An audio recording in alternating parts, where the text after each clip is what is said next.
Okay, so we combine sections 5.1 and 5.2 because they're a review of every single exponent rule you've ever learned.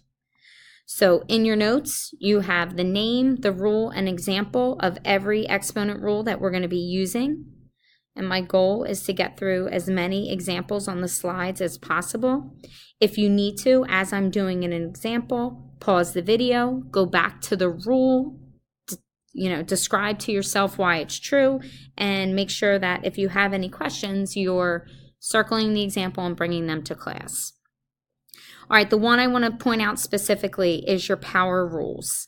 So when you have a rational exponent, okay, so rational meaning I can write it as a fraction, just remind yourself when you're going from radical form to exponential form, the rule is power over root. So a is being raised to the m power, that's my numerator, divided by, and I'm taking the nth root of that. So n would be the root. So I'm going to describe that and use that in the video, so just so you're aware of what I mean by power over root. All right, some of these are going to be really easy, others you're going to need a little bit of refreshing. All right, exponents. I have a monomial out here. I'm going to distribute it in, multiplying like bases. I add exponents. My coefficients, I just multiply together. So r and r gives me r squared, s to the 5th, minus 2, r cubed, s to the 6th. Okay, multiplying like bases, add exponents together. Now in example 2, when I divide, I'm simplifying left to right. So 27 and 45 can both be divisible by 9. So that would reduce to 3/5. Dividing like bases, I subtract exponents. 3 minus 4 would give me -1. Because my exponent is negative, I put that to the denominator to make it positive. Now for b, there's only one b in the numerator, so that stays put. For my exponents on c, 5 minus 2 is 3. That exponent is positive, so it remains in the numerator. Okay, when I have factors being raised to an exponent, every single exponent inside the parentheses needs to get multiplied by the exponent on the outside of the parentheses. Okay, so 2 cubed would give me 8. X cubed cubed, so this rule is power to a power, I multiply. X to the 9th and y cubed. I put the 1s in here because when we don't have an exponent written, we know that it's equal to 1.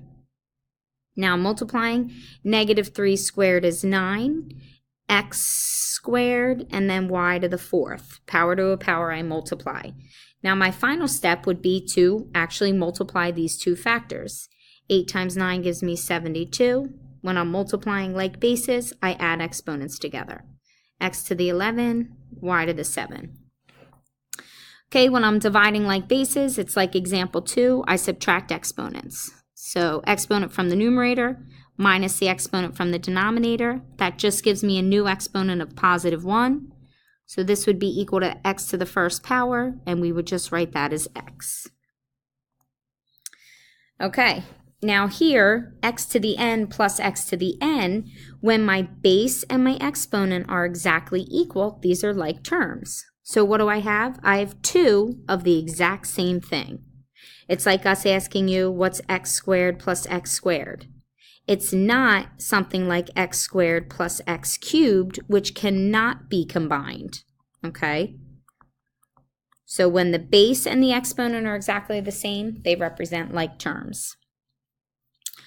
Okay, so we can do a couple things here.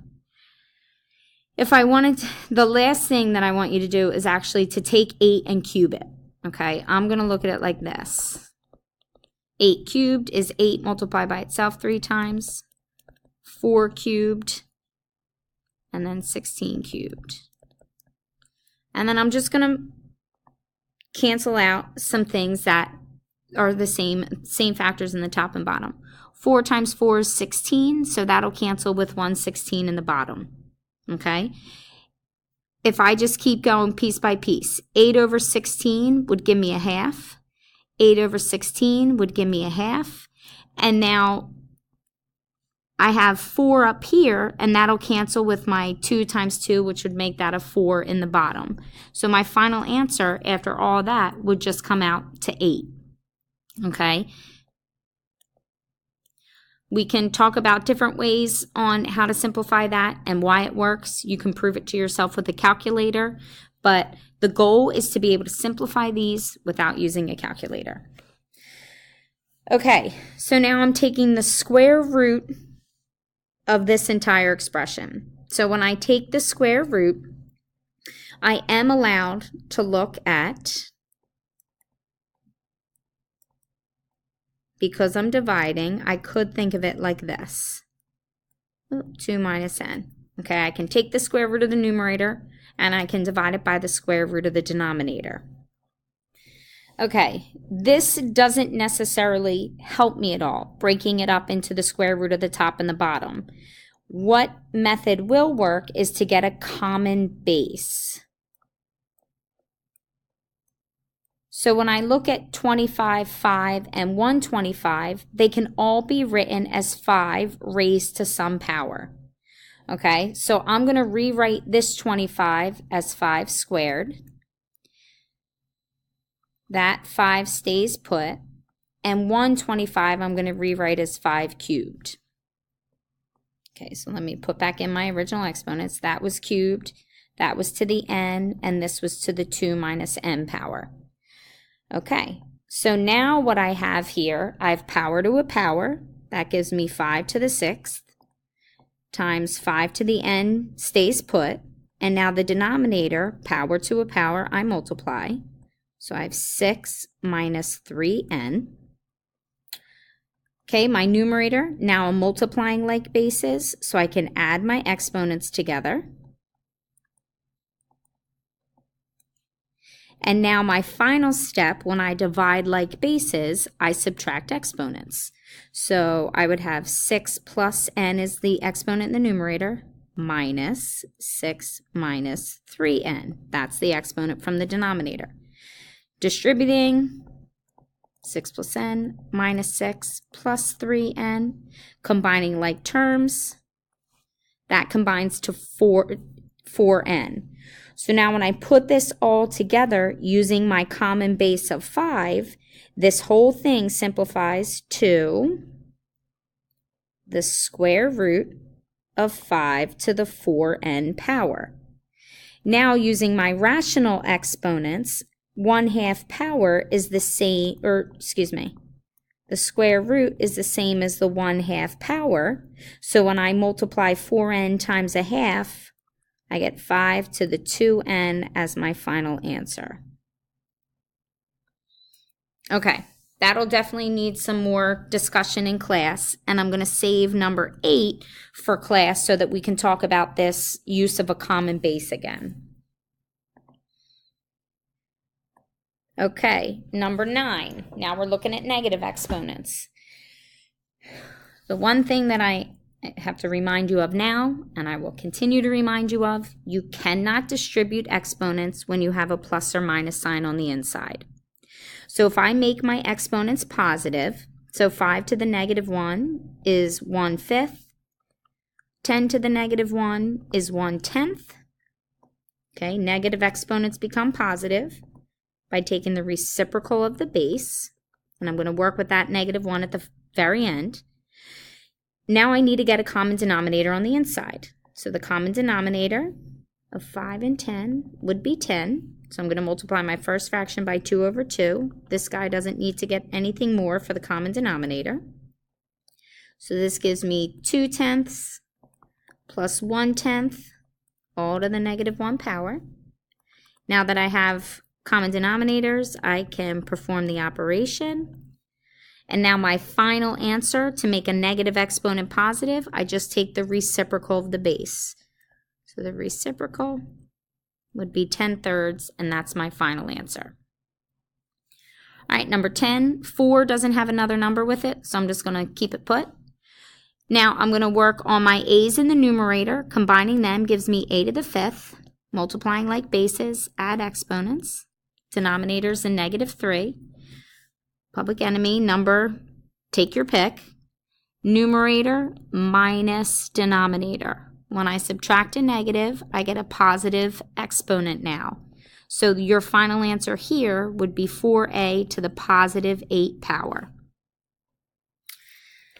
Okay, now when I look at number 11, notice that this plus sign, okay, there's no rule for combining because although my variable is the same, my exponents are not the same. What I can do though, I'm allowed to break up a numerator as long as I give it the same common denominator. So I can go 4a cubed divided by a to the negative 3 plus a squared divided by a to the negative 3. So I'm starting with a common denominator and breaking it into two different fractions. As opposed to number 9, I started with two different fractions and then I wrote it with a common denominator.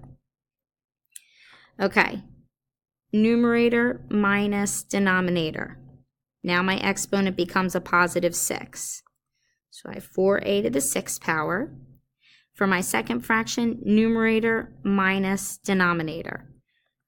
Now my exponent becomes positive 5. So that would be my final answer.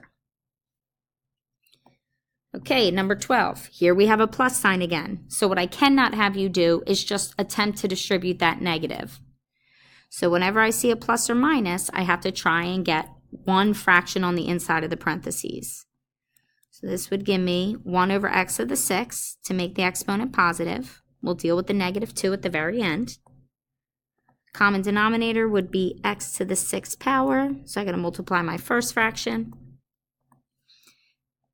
Common denominators allow me to now add the numerator.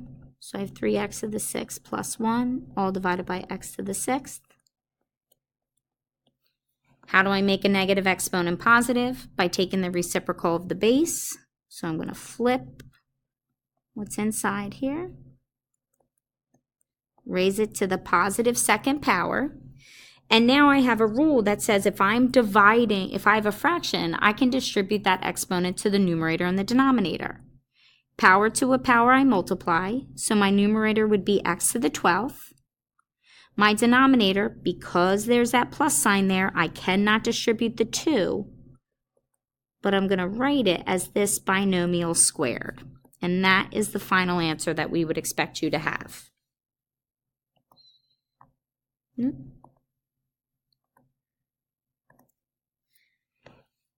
Okay, I'm going to stop the video here in the interest of time, but I'm going to create a part 2 right after this, and I'm going to do the second half of the examples.